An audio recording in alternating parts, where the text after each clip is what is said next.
Hello दोस्तों, आपका अपना यूट्यूब चैनल 10th बोर्ड में फिर से आप लोगों का स्वागत है। 14 तक क्वेश्चन बना लिए थे, आगे बनाए थे 15 नंबर से। ये नियामक ज्यामिति का क्वेश्चन है। चलिए क्वेश्चन नंबर 15, दो बिंदु का मान दिया हुआ और बीच की दूरी पूछ रहा है। आपको दूरी का फार्मूला आना चाहिए।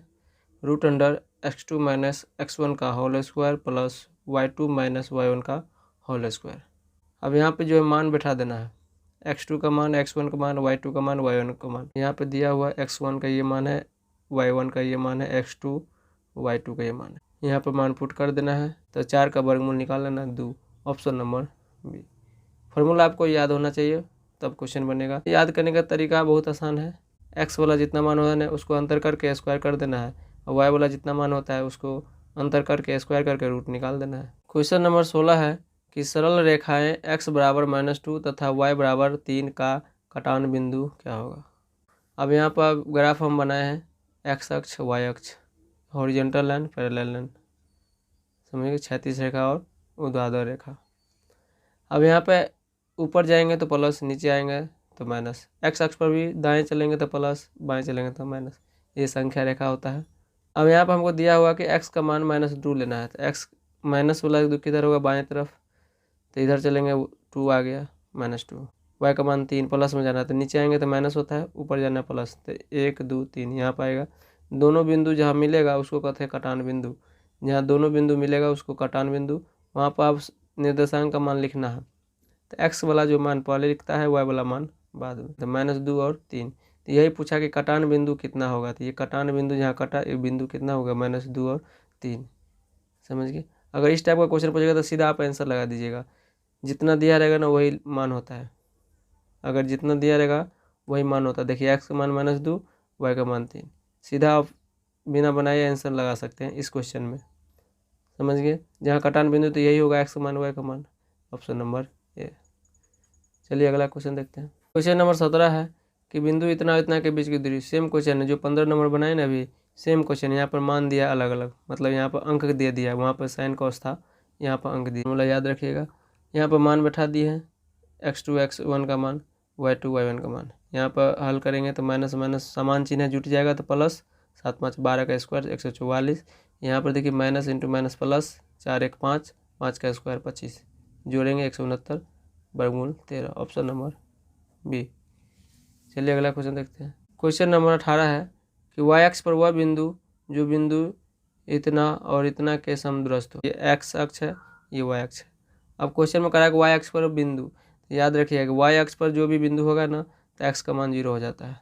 y अक्ष पर x का मान 0, अगर x अक्ष पर पूछेगा तो y का मान 0, उल्टा होता है।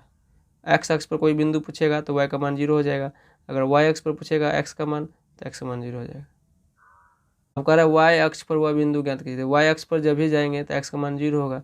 तो मान लें यहाँ पे एक बिंदु है, ठीक, x का मान 0 तो y का मान कुछ होगा, मान लें y। अब कह रहा है कि इतना इतना समदूरस्थ है। इस बिंदु से जो है दोनों तरफ जो है क्या है, समदूरस्थ है, बराबर है। समदूरस्थ का मतलब होता है दोनों से बराबर। जब बराबर हो गया तो AC का मान दूरी निकाल लेंगे और BC का दूरी निकाल लेंगे, दोनों को बराबर कर देंगे, दोनों दूरी बराबर कर देंगे। तो यहाँ से AC बराबर BC लिख भी सकते हैं। अगर इधर स्क्वायर करेंगे तो इधर स्क्वायर करेंगे, इधर क्यू करेंगे तो इधर क्यू करेंगे, ठीक। अब यहाँ दूरी का फॉर्मूला लिख लिया। अब मान बैठा देंगे। मान बैठाने के बाद क्या होगा, बराबर जब होता है तो दोनों तरफ समान होता है। तो रूट इधर है, इधर रूट इधर, दोनों तरफ कट जाएगा बराबर के साथ। तो जो संख्या बचेगा उसको लिख लेंगे, उसको हल करना है। हल करने के बाद y का मान आ गया -2। ऑप्शन नंबर किस में है देखिए। अगर y का मान कितना निकला, -2, तो y का मान यहाँ रख देंगे, x का मान 0। तो x का मान 0 ऑप्शन में देखिए 2 ही ऑप्शन में है, बाकी में नहीं है। x का मान 0 तो 2 ऑप्शन पहले खुद मिल गया, और y का मान कितना, -2, ये ऑप्शन नंबर से।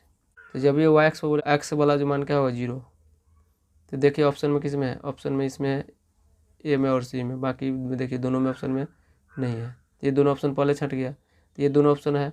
अब कह रहा है कि y का मान कुछ होगा, तो y का मान 3 होगा कि -2 होगा, तो यहाँ से निकाल लेंगे हम लोग। दोनों दूरी समदूरस्थ है, बराबर है, तो फार्मूला लगा देंगे। रूट बराबर में रूट कट गया, यहाँ पर हल करने के बाद y का मान कितना गया, -2।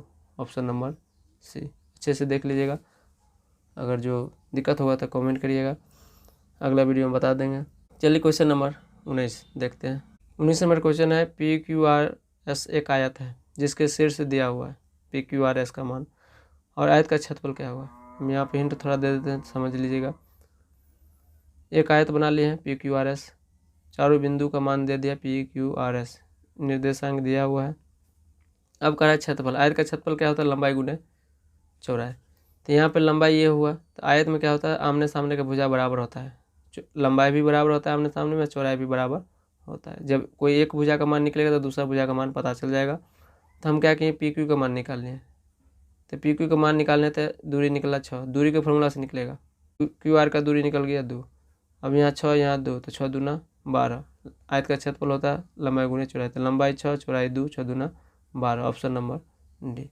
अब पूछिएगा कि एस आर का दूरी कितना होगा? तो सेम होगा, क्या कि आयत है तो दोनों के सामने आमने सामने का भुजा लंबाई बराबर होता है और आमने सामने की चौड़ाई क्या होता है? बराबर होता है। और सभी कोण जो है 90 डिग्री का होता है, याद रखिएगा। आयत में सभी कोण कितना का होता है? 90 डिग्री। चलिए अगला क्वेश्चन देखते हैं। क्वेश्चन नंबर 20 है कि यदि ए का निर्देशांक दिया है, बी का निर्देशांक दिया है एवं सी का, किसी त्रिभुज ए बी सी का शीर्ष है, ये तीनों जो बिंदु है किसी त्रिभुज है ए बी सी, उसका शीर्ष है, तो ए बी सी का क्षेत्रफल क्या होगा? अब इसमें फॉर्मूला आना चाहिए, 2 नंबर का भी पूछता है और 5 नंबर का भी पूछता है।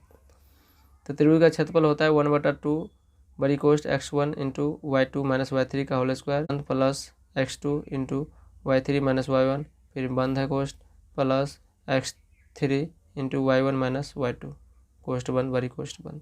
इस फॉर्मूला पर क्या करना है? मान बैठा देना है। x1 यहाँ पर हम लिख दिए हैं, x1 y1, x2 y2, x3 y3।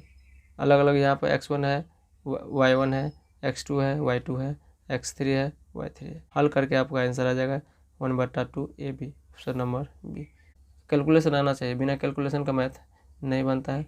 अगर आपको डाउट होगा कोई क्वेश्चन पे तो आप कमेंट कीजिएगा। चलिए मिलेंगे नेक्स्ट वीडियो में। अगर आपको अच्छा लगा तो लाइक कीजिएगा, शेयर कीजिएगा, सब्सक्राइब कीजिएगा।